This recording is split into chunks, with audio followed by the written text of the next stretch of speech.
I still wake up some nights, staring at the ceiling, trying to understand how everything unraveled so quickly. One moment, I was a man preparing to marry the woman I loved. The next, I was gone, disappeared without a trace, leaving behind the life I thought we were building together. Her name was Margot. From the moment I met her, I was convinced she was different. She had this way of making me feel like I was the only man in the world. The way she laughed at my terrible jokes, the way she'd reach for my hand absent-mindedly while we walked, it all felt so genuine. So real. For 4 years, I lived under the illusion that I had found my person, that we were unshakable. The wedding was just weeks away. We had picked the venue together, debated over napkin colors, and even argued about whether we should do an open bar, her idea, or keep it simple, mine. It was normal, the kind of small disagreements every couple has. But looking back, I should have seen the signs. She had been distant.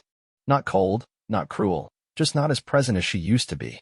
She was on her phone more often, smiling at messages she never shared. I chalked it up to wedding stress. Maybe she was overwhelmed. Maybe she was just trying to soak in these last few moments before we became husband and wife. Then, one evening, she mentioned a small gathering with some friends. A pre-bachelorette celebration, nothing major. Just a fun night out. She told me about it so casually, like it was the most normal thing in the world. I remember watching her get ready that night, sitting on the edge of our bed while she stood in front of the mirror. She looked stunning, her hair curled just the way she liked, her dress hugging her in all the right ways. But there was something off. When she caught me staring, she smirked and said, "What? You act like I've never gone out before." I forced a laugh. "Just taking it all in," I told her. "You look beautiful." She kissed me quickly. "Don't wait up," she said. I told myself to let it go. That she deserved a night out, that I was being ridiculous for feeling uneasy. But something about the way she had said it, "Don't wait up," stuck with me. That night, sleep never came. I tossed and turned, my mind spiraling into places I didn't want to go. When she still wasn't home by 3 a.m., I did something I never thought I'd do. I checked her location. What I saw made my stomach drop. She wasn't at a restaurant or a friend's apartment. She was at a private residence on the other side of town, somewhere she had never mentioned before. I sat there for a long time, staring at the screen, my hands shaking. Every rational part of me tried to justify it. Maybe one of her friends lived there. Maybe they had just decided to move the party. But deep down, I knew. And still, I waited. When she finally came home, the sun was already creeping through the blinds. I listened as she tiptoed through the door, trying to be quiet, as if I wasn't lying awake, drowning in suspicion. She smelled different. Not like perfume. Not like sweat. Just different. I didn't say anything. I just lay there, staring at the ceiling, feeling something inside me crack. I had no proof.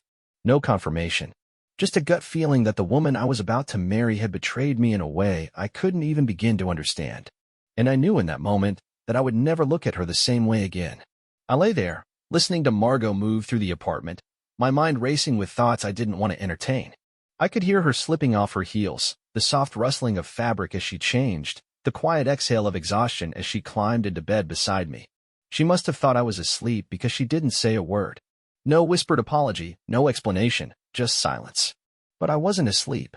My body was frozen in place, my breathing measured, my heart pounding in my chest. I had spent the entire night convincing myself I was overthinking, that there had to be a logical reason for her location being somewhere she had never mentioned before, that maybe I was just an idiot for checking it all. But the way she crept in like a thief, like someone who knew they had something to hide, shattered that illusion.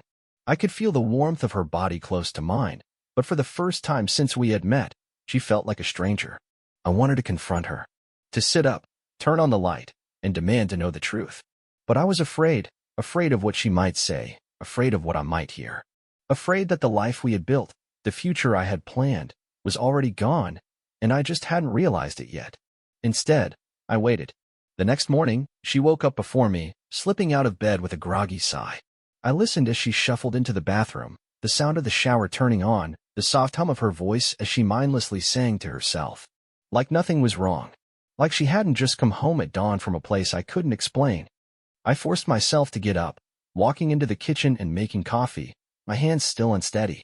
When she finally emerged, wrapped in a towel, her hair dripping wet, she smiled at me like nothing had changed. "Morning," she said, leaning in for a quick kiss. I let her do it, even though every fiber of my being was screaming that something was off.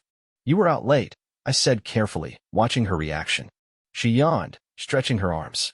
Yeah, the girls wanted to keep the party going, so we went to Kelly's cousin's place. I meant to text, but I figured you'd be asleep anyway. I studied her. The way she avoided my eyes just a little too much. The way she casually threw out a name I had never heard before. The way she so effortlessly lied to me. And I knew. I didn't know the details. I didn't have a confession. I didn't have proof, but I knew. I nodded slowly, pretending to believe her. Yeah, I crashed early, I said, taking a sip of coffee that suddenly tasted bitter. Glad you had fun. She beamed, walking past me to get dressed, completely unaware that my mind was unraveling everything we had. The rest of the day felt surreal. I went through the motions, pretending everything was fine, but inside, I was spiraling. I replayed every conversation we had in the past few weeks, every moment that suddenly felt suspicious. The late nights, the sudden need for more space, the way she had started locking her phone when she never used to. And then, I made a decision. I needed to know the truth. That night, after Margot fell asleep, I took her phone. My hands were shaking as I unlocked it. Thankfully, she hadn't changed her passcode. My heart pounded as I scrolled through her messages, looking for something, anything, that would tell me I was wrong. But I wasn't. I found the group chat first, a conversation with her so-called girlfriends. Except it wasn't just them. There were other names in there. Names I didn't recognize. And messages that made my stomach churn. Last night was insane. Can't believe we finally got her to come. She was nervous at first, but damn, did she loosen up fast. Told you she'd love it. Think she'll come back next time? I felt sick.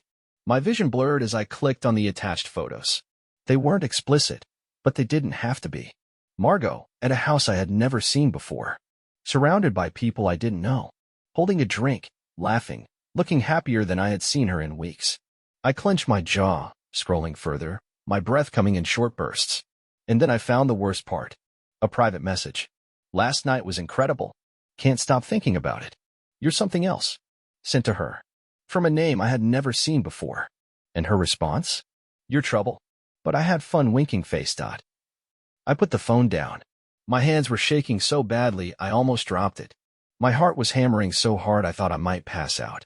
I felt like the air had been sucked out of the room. This wasn't just a mistake. This wasn't just some drunken bad decision. She had planned this. She had chosen this. And the worst part? She had come home to me afterward, kissed me like nothing had happened, and slept beside me like I was nothing. I sat there, gripping the edge of the bed, my mind racing through 1,000 different emotions, rage, heartbreak, disbelief. But one thing became crystal clear. The woman I was supposed to marry wasn't the woman I thought she was. And this wedding? It was never going to happen. I didn't sleep that night. I couldn't. My mind kept replaying the messages, the photos, the smirk in her text that felt like a slap in the face. I lay there, staring at the ceiling, listening to the soft rhythm of her breathing, wondering how she could sleep so peacefully while my entire world was caving in. I thought about waking her up, demanding answers right then and there, forcing her to admit what she had done. But what would that change? She would lie. She would gaslight me, make me feel crazy for even asking. I had seen it before, heard the stories from other men who had been in my shoes. I never thought I'd be one of them. Morning came, and with it, a twisted sense of clarity. Margot moved through the apartment like it was any other day, completely unaware that I knew the truth. She kissed me on the cheek, poured herself a cup of coffee, and scrolled through her phone, probably texting the very people who had helped her betray me. I watched her, studied her every move, searching for guilt, hesitation, anything that showed she regretted what she had done. But there was nothing. Hey, she said casually, glancing up at me. We still need to go over the seating chart for the wedding. The words hit me like a punch to the gut. The wedding. The wedding that would never happen. The wedding she still had the audacity to pretend was real while sneaking around behind my back. I forced a smile, nodding. Yeah, we should. I knew then that I couldn't just end it in some big, dramatic confrontation. I needed to disappear, to walk away in a way that left her completely blindsided, the same way she had blindsided me. Let her feel the shock, the confusion, the emptiness. Let her wake up one morning expecting to be a bride, and instead find nothing but silence. But first, I had to make sure she would never see it coming. The rest of the day, I played my part. I talked about the wedding like I still cared, nodded along when she mentioned final dress fittings and floral arrangements. I even agreed when she suggested we have dinner with her parents that weekend. All the while, I was planning my exit. As soon as she left for work, I got to work. I called my best friend, Jonah, the only person I knew I could trust. When I told him what happened, there was a long silence on the other end of the line. "Damn," he finally said. "You sure you don't want to confront her?" I shook my head, even though he couldn't see me. "No. She'll lie. She'll twist it. I don't want the drama, Jonah. I just want out." He exhaled. "All right, man. What do you need? Help me disappear." And just like that, the plan was set. I started small. I took the essentials, my passport, a few changes of clothes, the important documents I didn't want her to have access to. I transferred money to a new account, making sure she wouldn't be able to touch a cent of it. I canceled the lease on our apartment, sending the notice to our landlord under my name only. She would have no warning. Then, I wrote the letter. It took me hours to get the words right, to figure out how to tell her exactly what she had done to me without ever raising my voice. In the end, I kept it simple. "Margot, I know. I know about the party. I know about the messages. I know about the man you spent the night with while I was at home, thinking we were building a life together. I know it all. I won't waste my breath asking why. It doesn't matter anymore. I just wanted you to know that I see you for who you really are now. There won't be a wedding. By the time you read this, I'll be gone. I hope whatever you were looking for that night was worth it. Don't bother trying to find me."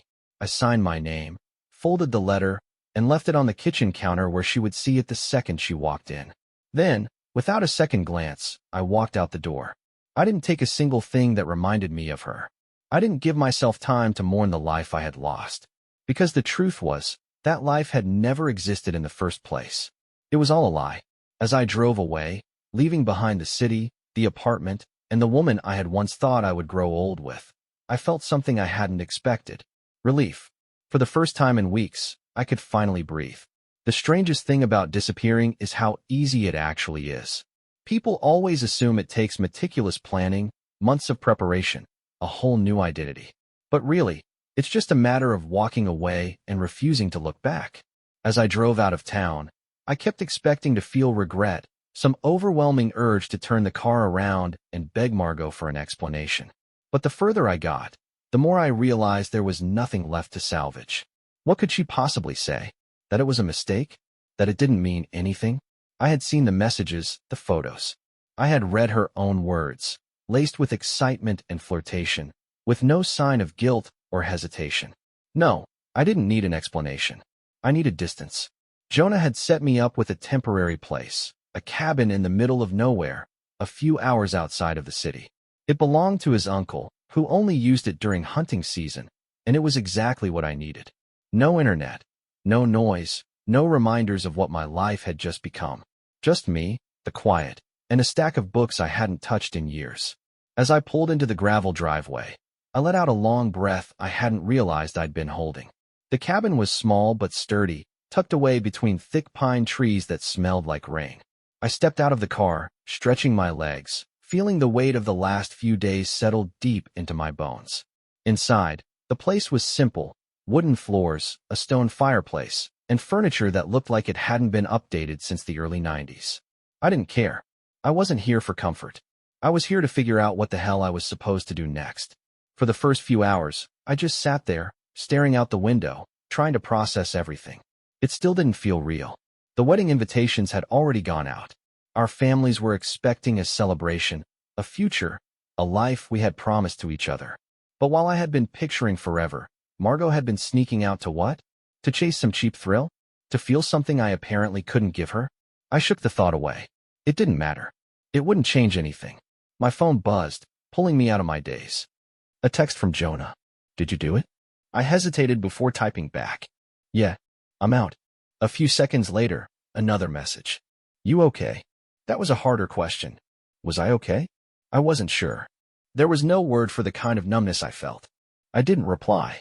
I turned my phone off instead, tossing it onto the coffee table. The next few days were a blur of silence. I woke up late, sat outside for hours, let the sun warm my face while my mind drifted between anger and emptiness. I tried not to think about Margot, but she lingered in the back of my mind like a ghost, her laugh, her voice, the way she had looked at me just days ago as if nothing was wrong. I wondered when she had found my letter, if she had read it with shock, with guilt, or if she had simply scoffed and shrugged, already planning her next night out. I wondered if she was trying to call me, if she was reaching out to friends, asking where I had gone. Not that I would ever know. My phone stayed off. On the fourth day, Jonah showed up unannounced, a six-pack in one hand and a bag of takeout in the other. Figured you could use a beer, he said, stepping inside like he owned the place. And some actual food. You look like hell. I let out a short laugh, the first real one in days. Thanks. I feel like hell. We sat outside on the porch, drinking in silence, the sound of the wind rustling through the trees the only thing filling the space between us. You ever think about what you're going to do next? He finally asked. I exhaled slowly, staring at the horizon. Not really. Right now, I'm just trying to figure out how to exist without feeling like my entire life was a lie. Jonah nodded, taking a sip of his beer. That's fair. For a long time, neither of us spoke. And honestly, I was grateful for it. I didn't want advice. I didn't want reassurances. I just wanted to sit in the wreckage for a while, let the dust settle before I decided what came next. One thing was certain, though. I wasn't going back. The first few days after I vanished felt surreal, like I had stepped into a different version of my life where nothing made sense. The quiet of the cabin was both a blessing and a curse. It gave me space to think, but at the same time, it made everything too real. I didn't have the distractions of the city, the noise of daily life, or the mindless routine of wedding preparations. Instead, I had the weight of what had happened pressing down on me, filling every moment with an overwhelming mix of anger, confusion, and something I refused to name grief. I had spent years building a life with Margot, convinced she was the woman I would grow old with. Now, that version of my life had been ripped away in the most humiliating way possible. I wasn't just dealing with a broken relationship. I was dealing with the fact that the person I had trusted the most had been living a double life right under my nose. The betrayal wasn't just in what she had done. It was in how effortlessly she had lied, how she had looked me in the eyes every day and made me believe she loved me. And now, she was probably freaking out, wondering where I had gone. I hadn't turned my phone back on since I left. I didn't want to see her name pop up. I didn't want to hear her excuses, her fake apologies, her desperate attempts to spin the situation into something that could be salvaged. I had made my choice. I was done with her. But that didn't mean she was done with me. I knew she would come looking. And I was right. On the morning of the sixth day, I finally cracked and turned my phone on. It wasn't out of curiosity. I just needed to check my bank accounts, make sure everything was still in order. But the moment the screen lit up, I was bombarded with missed calls, voicemails, and texts, most of them from Margot. I scrolled through the notifications, my stomach twisting as I read the desperate messages. Where are you? What is this? Come home. Let's talk about this. Please, I need to see you. This is insane. You're overreacting. At least tell me you're safe.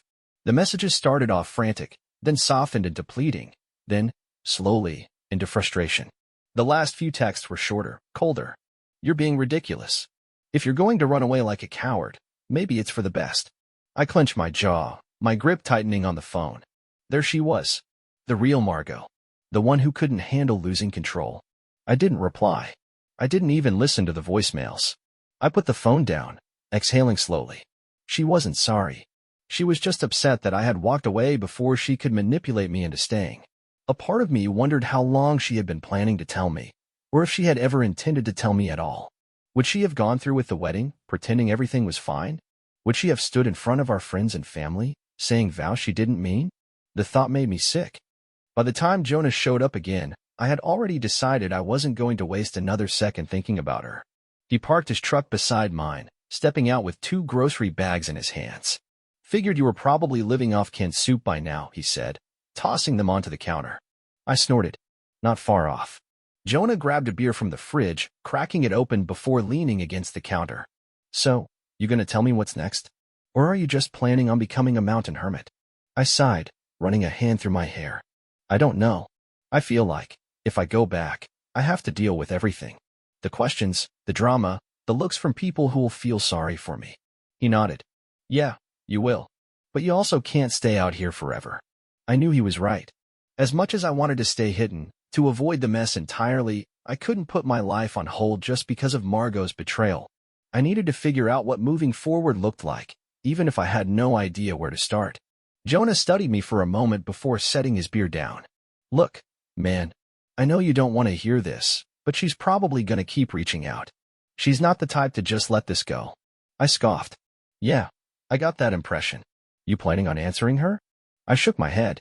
No. There's nothing left to say. Jonah shrugged. Good. Because knowing her, she's probably already working on a way to spin this. Make herself the victim.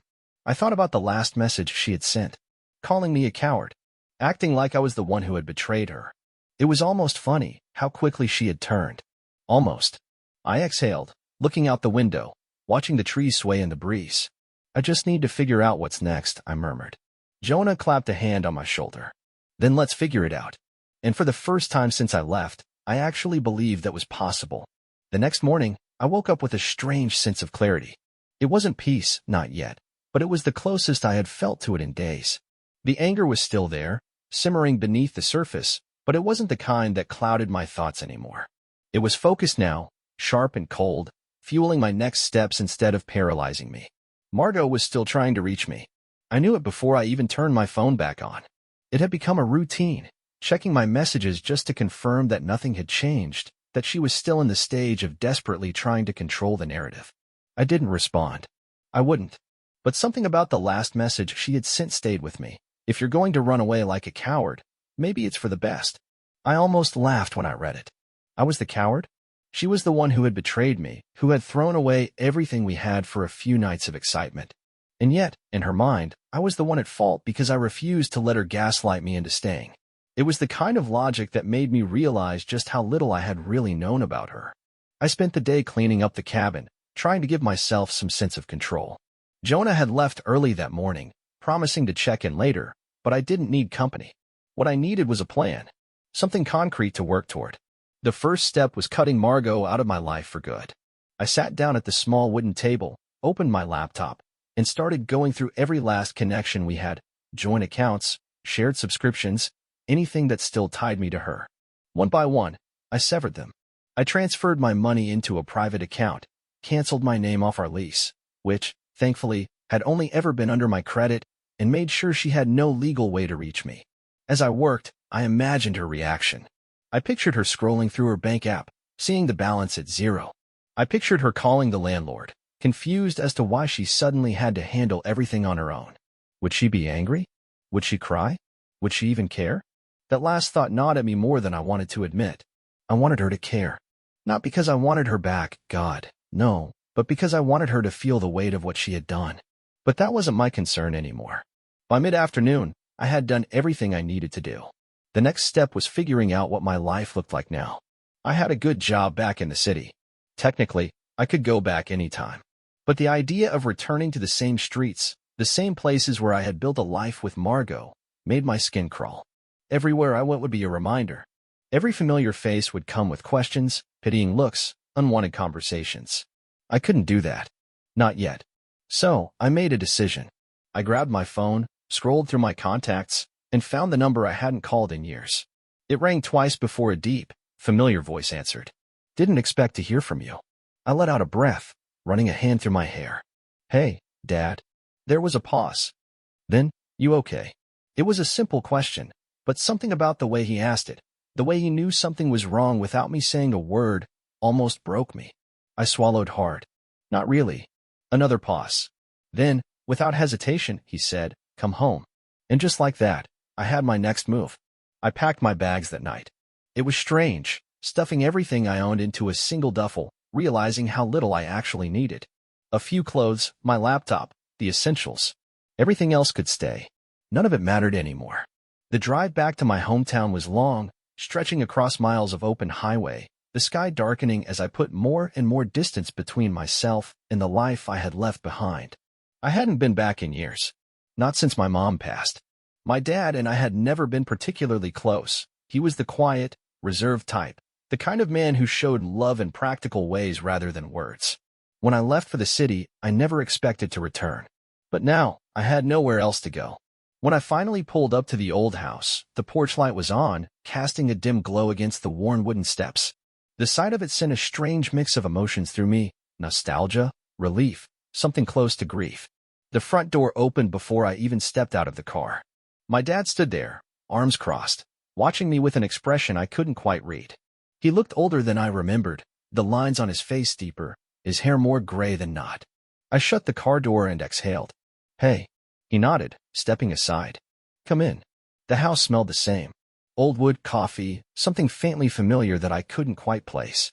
I set my bag down in the hallway, suddenly feeling out of place in my own childhood home. My dad motioned toward the kitchen. "You hungry?" I almost laughed. Of course, that was his first response. Not, "What happened?" Not, "Are you okay?" Just a quiet, unspoken offer of comfort in the only way he knew how. "Yeah," I admitted. He nodded, turning toward the stove. "Good. Sit down." I did. And for the first time in days, I felt like I wasn't completely alone. Sitting in my childhood home, I felt like I had stepped into another version of myself, one I had long buried. The wooden kitchen table was the same one I had eaten at as a kid, the scratches and dents in it telling stories of a life before I ever met Margot, before I ever knew what betrayal felt like. My dad moved around the kitchen with the same quiet efficiency he always had, pulling out a skillet, cracking eggs, flipping bacon. He didn't ask any questions. Not yet. He just let the silence settle between us, unhurried, giving me space to speak when I was ready. It took me a long time to say anything. "She cheated," I finally muttered, staring down at the grain of the table. "That's why I left." I heard him pause, just for a second, but he didn't look surprised. He simply let out a slow breath, scraping the bacon onto a plate. "Yeah," he said, setting it in front of me. "Figured it was something like that." I frowned, looking up at him. "What do you mean?" He shrugged, sitting down across from me with his own plate. "You sounded different on the phone. And I know you. You wouldn't just up and leave unless you had no other choice." I picked up a fork, pushing my eggs around. "I did have a choice," I muttered. "I could have stayed. I could have confronted her. I could have let her explain herself. Would that have changed anything?" I clenched my jaw. "No."